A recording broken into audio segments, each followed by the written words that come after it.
ये कैसे बनेगा, ठीक है। यहाँ पे देखो बारी बारी से निकालेंगे। यहाँ पे सॉल्यूशन स्टार्ट लिखें। अब यहाँ से tan a लिखा हुआ है, tan a बराबर √3 है, tan a बराबर √। अब पहले इससे निकाल के चलते, ठीक।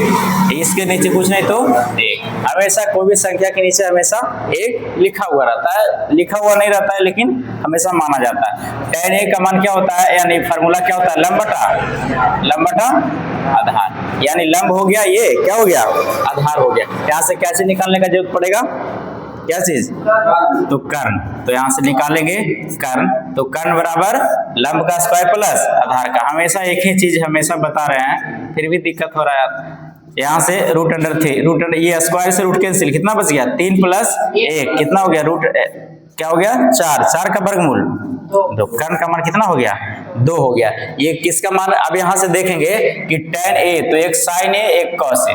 तो यहां से पहले क्या करना है, sin a का मान निकालना है, एक cos a का मान। तो लिखेंगे sin a बराबर लंब बटा कर्ण। तो लंब का मान कितना है, √3, कर्ण का मान कितना, 2। इसका मान निकल गया।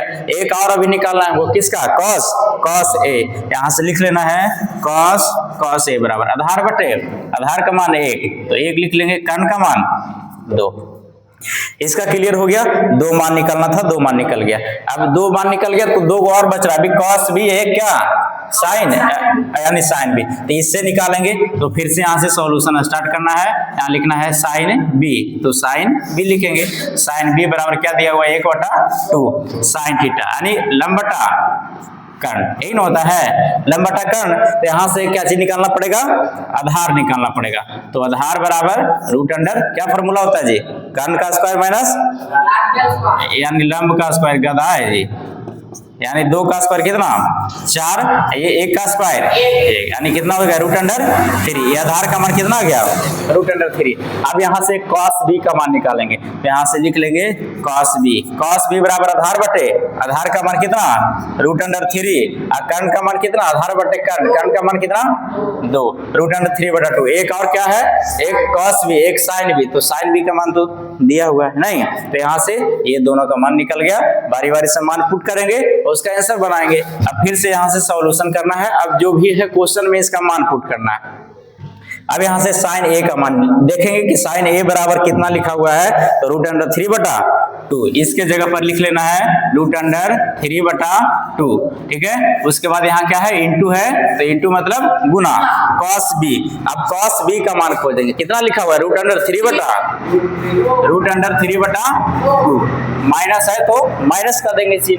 उसके बाद देखेंगे cos a, तो cos a इसमें से खोजेंगे, कहाँ है, cos a बराबर 1/2, यहाँ से लिख देंगे 1/2, अब गुना b, यानी sin b है ना, तो sin b कहाँ दिया हुआ है, 1/2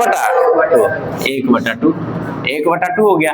अब यहाँ से √3 गुने √3 कितना हो जाएगा, √3 गुने √3 √9, यही ना होता है। यानी देखो रूट के बाहर, ये हमेशा इसके आगे क्या, कुछ नहीं तो 1, यहाँ भी कुछ नहीं तो 1। बाहर वाला को बाहर से गुना किया जाता है, अंदर वाला को अंदर से गुना किया जाएगा, यानी 1 गुने 1 करेंगे तो 1, और 3 गुने 3 कितना, √3, यानी यहाँ पे 2 दूना 4, माइनस है तो माइनस, 1 गुना 1 करेंगे तो कितना 1, और 2 गुना 2 कितना 4। अब यहाँ √3 इसका वर्गमूल भी होता है, कितना होता है, 3/4 माइनस 1/4। अब यहाँ क्या करना है, इसका एलसीएम 4, यानी 3 माइनस 1, यहाँ से कितना हो जाएगा, 2/4। इसको काट लेंगे, कितना है 1/2। ये आपका आंसर हो गया, आ जाएगा, यानी आंसर इसका कितना 1/2।